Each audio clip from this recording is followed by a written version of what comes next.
ଆଜି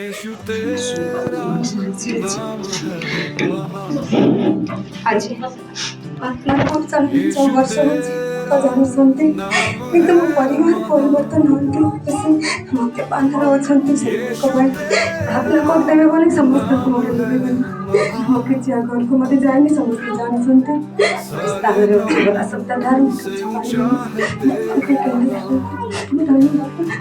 ମାଙ୍କ ପାଇଁ ଆମେ ସମସ୍ତେ ଭଲ କରିପାରିବା। ଏ ବହୁତ ବର୍ଷ ଆସିଥିଲା ସବୁକୁ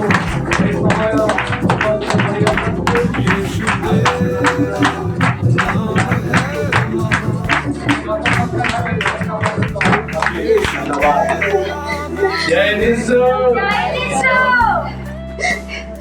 ହାଲେଲୁୟା ବୋଲେ ବରାବର ଆଉ ମୋ ନାତୁଣୀ ଏ ମୋ ନାତୁଣୀ ବହୁତ ସୈତାନ ଗୋଟେ ପୁରା ପ୍ରବେଶ କରି ଆମେ ବେଶୀ ଆଡ଼େ ବୁଲେଇଲୁ।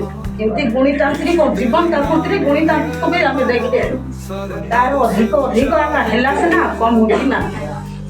ମୋ ପୁଅର ବଡ଼ ପୁଅର ଗୋଟେ ସାଙ୍ଗ ଦୀପକ ବୋଲି ଏଠି ଆସିକି ସେ ଭଲ ହେଲେ ସେ ବାବୁ କେରଳରେ ଥିଲା। ଝିଅକୁ ଯେତେବେଳେ ଆରମ୍ଭ ହେଲା ଆମେ ସେତେବେଳେ ବିକଳରେ ପୁରା କାଉଳି ବାଉଳି ହେଇକି ମେଡ଼ିକାଲକୁ ନେବା ପାଇଁ ଚେଷ୍ଟା କଲୁ। ହେଲେ ଦେହ ମୁଣ୍ଡ ଜଳା ପୋଡ଼ା ହେଉଛି, ମୋତେ ହଟି ଏମିତି କରୁଛନ୍ତି ସେମିତି କରୁଛନ୍ତି, ମୋତେ ପୋଡ଼ଉଛନ୍ତି, ମୁଁ ମରିଯିବୁ, ମୋତେ ବଞ୍ଚା ଏମିତି ବୋଲିକି ଝିଅ ଯେତେବେଳେ ଆକୁଳ ବାକୁଳ ହେଲା ଆମେ କାକୁତିରେ ଗାଡ଼ି ମୁଲେ ଭଡ଼ା କରିକି ଆମେ ମେଡ଼ିକାଲ ନେବା ପାଇଁ ଚେଷ୍ଟା କଲୁ। ସେତେବେଳେ ବାବୁର ସାଙ୍ଗ ଯେତେବେଳେ ଏଇଠି ଆସି ଭଲ ହେଇଥିଲା ସେ ଆମକୁ ଫୋନ୍ ନମ୍ବର ଦେଲେ। ବାପା ଫୋନ୍ ନମ୍ବର ଯେତେବେଳେ ଦେଲେ ଆମେ ମେଡ଼ିକାଲରେ ଯିବା ପାଇଁ ଆମେ ଭୁଲରେ ବସିଛୁ। ତାପରେ ସେ ଯେତେବେଳେ ସେ ଫୋନ୍ ନମ୍ବର ଦେବାକୁ ନାହିଁ କି ମୋର ବୁଢ଼ା କ'ଣ କଲା, ଫୋନ୍ କଲା ବାପାକୁ। ଫୋନ୍ ଯେତେବେଳେ କଲା ରିସିଭ୍ କଲେନି।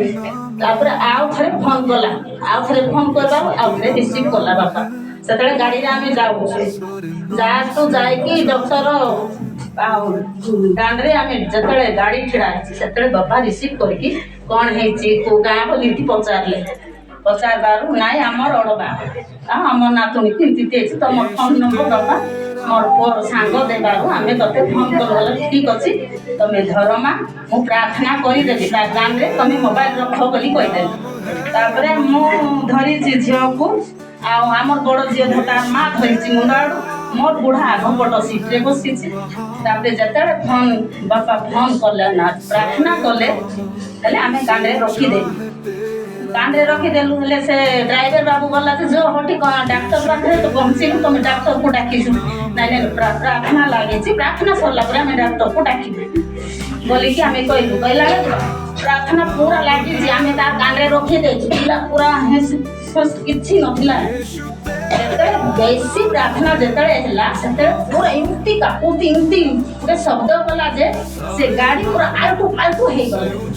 ହେଲେ ଆଳଟୁ ପାଲଟୁ ଯେତେବେଳେ ହେଲା ପ୍ରାର୍ଥନା ବାପା ଲଗେଇଛି ନାଇଁ ଆମେ ଏଠି ଆଉ ଦେଖେଇବା ନାହିଁ, ପ୍ରାର୍ଥନା ତ କରିଦେଉଛି, ଆମେ ବୁଲେଇକି ଘରକୁ ଧରିକି ଯିବା ବୋଲିକି ବୁଲେଇକି ଘରକୁ ଆମେ ପ୍ରାର୍ଥନା ଲାଗିଛି। ଆମେ ତା କାନରେ ବୋଲେ ଏମିତି ଶବ୍ଦ ହେଉଛି, ଏମିତି କିରି ପିଟି ହେଇ ଏମିତି ଶବ୍ଦ କରୁଛି ଯେ ସେ ଗାଡ଼ି ପୁରା ଆଳଟୁ ପାଲଟୁ ହେଇଯାଉଛି। ହେଲେ ଆମେ ଧରି ପାରୁନୁ ତାକୁ।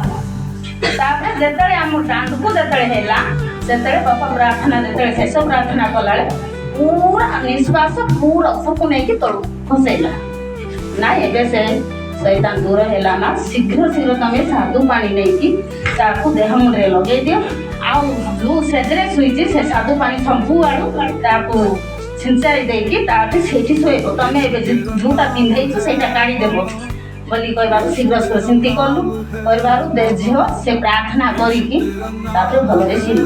ସେ ସକାଳୁ ବି ଭଲରେ ଉଠିଲା ଯେତେବେଳେ କି ବାପାକୁ ଆମେ ଫୋନ୍ କଲୁ ଆଉ କ'ଣ ଝିଅକୁ ଧରିକି ଠିକ୍ ଅଛି ତମେ ଧରିକି ଆସ ବୋଲିକି ରବିବାର ଦିନ ଝିଅକୁ ଗାଡ଼ି ଭଡ଼ା କରିକି ଧରିକି ଆଇଲୁ।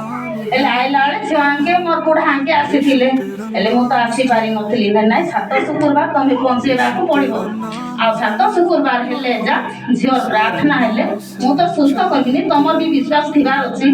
ହେଲେ ବିଶ୍ୱାସ କଲେ ବି ତମର ବିଶ୍ୱାସ ହେବାର ଅଛି, ମୋର ବି ବିଶ୍ୱାସ ହେବାର ଅଛି, ତାହେଲେ ଝିଅ ସୁସ୍ଥ ସବଳ ହେବ, କିଛି ହେବନି ବୋଲବାରୁ ସେ ବିଶ୍ୱାସରେ ଆମେ ମାଆକୁ ବାପାକୁ ସେ ବିଶ୍ୱାସରେ କରିକି ନାଇଁ ଏଡ଼େ ବଡ଼ ଶୈତାନ ଗ୍ରାସ ହେଇଥିଲା। ସ୍କୁଲକୁ ଗଲେ ସ୍କୁଲରେ ତାକୁ ପାଠ ପଢ଼େଇବା ବି ଚେଷ୍ଟା ବି କରିନଥିଲା। ଏମିତି ହେଇକି ସେ 7 ଶୁକ୍ରବାର ପହଞ୍ଚେଇଲା। ପ୍ରାର୍ଥନା ଯୋଗୁଁ ଆଜି ମୋର ନାତୁଣୀ ସୁସ୍ଥ ସବଳ ପୁରା ସୁସ୍ଥ ହେଇଛି। ସମସ୍ତେ ତାଳି ମାରିବା।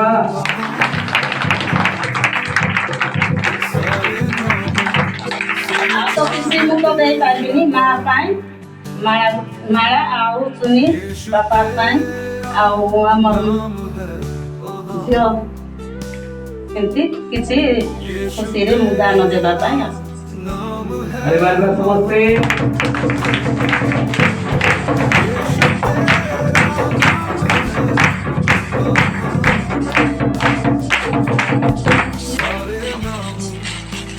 पुन्हा मारला ताली समजते।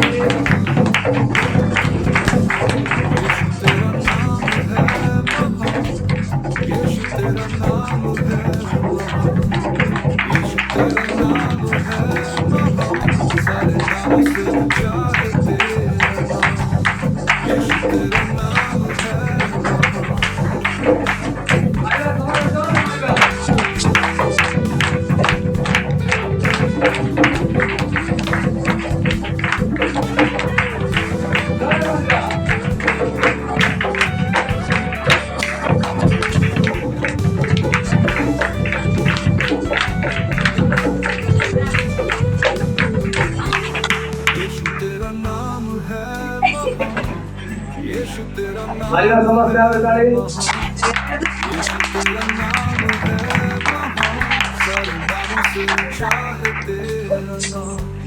यीशु तेरा नाम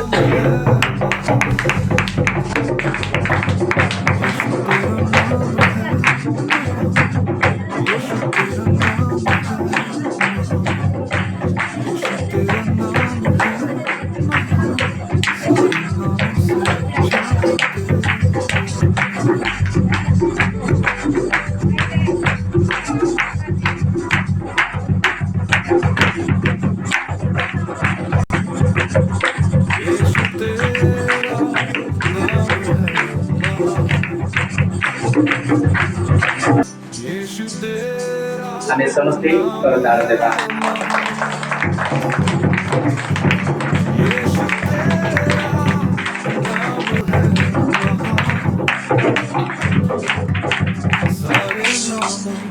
से ऊंचा